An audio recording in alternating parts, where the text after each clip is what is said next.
Kyrie Irving's anti-Semitism is about to become Mark Cuban's problem in a big way. For the uninitiated, Kyrie Irving has been one of the most consistent players in the NBA for the past several years. This season, he's been averaging 27.3 points per game.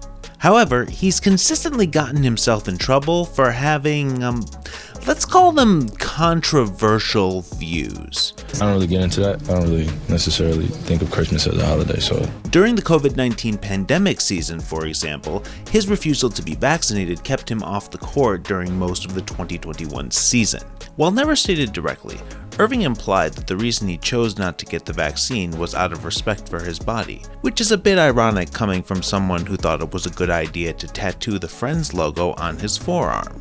In late 2022, however, Kyrie caused a stir when he posted a link on his Twitter account to a debunked documentary called Hebrews To Negros.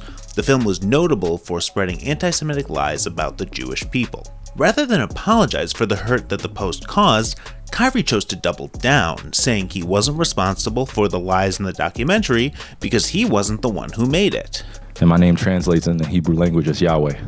So I went on I was like, you know what, let me see if there are any documentaries on Yahweh. So went in the search bar, typed in Yahweh, that came up. Went out and shared it on my platform. That was my night. This led to Irving being suspended from gameplay for 8 games, during which time he made restitution for his actions by meeting with Jewish leaders and making a donation to the ADL.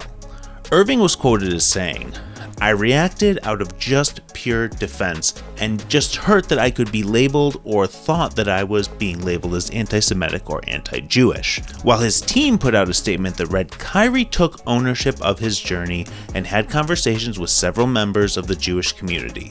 We are pleased that he is going about the process in a meaningful way. Mark Cuban is a billionaire venture capitalist best known for his work on the TV show Shark Tank and being the owner of the Dallas Mavericks. When the Kyrie Irving story first came out, Cuban was quoted as saying, "If somebody says something that's racist or anti some religion, you're going to have to address it, because he's not the only person that works there." Right. And you've all had to deal with it in your life. I'm Jewish. I've had to deal with anti-Semitism. People didn't know I'm Jewish and talking shit right when I'm in the room. And it's just getting into fights when I was a kid, all that stuff. And,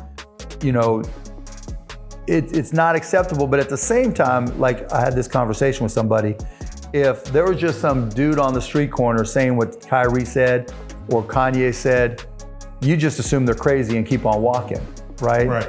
But when they're a celebrity, you can't do that because you have a platform, and so people pay attention. I don't think Kyrie is got a bad heart, right? But I think he's definitely not educated about the impact it has, and that's just part of the process. I don't think he's one of those guys that would be in Charlottesville marching, chanting "Jews will not replace us." I don't think that's him. But I think, he's got a lot to learn. And now, Cuban is about to find out whether or not he was right. Because last week, right before the 2023 trade deadline, Kyrie Irving demanded to be traded from the Brooklyn Nets, and it looks like he'll be going to the Dallas Mavericks, where his boss will be none other than Mark Cuban. Will playing for a Jewish owner be a problem for Kyrie Irving? Is Mark Cuban going to be able to keep this normally outspoken player in check? Let us know what you think in the comments below. Don't forget to like and subscribe.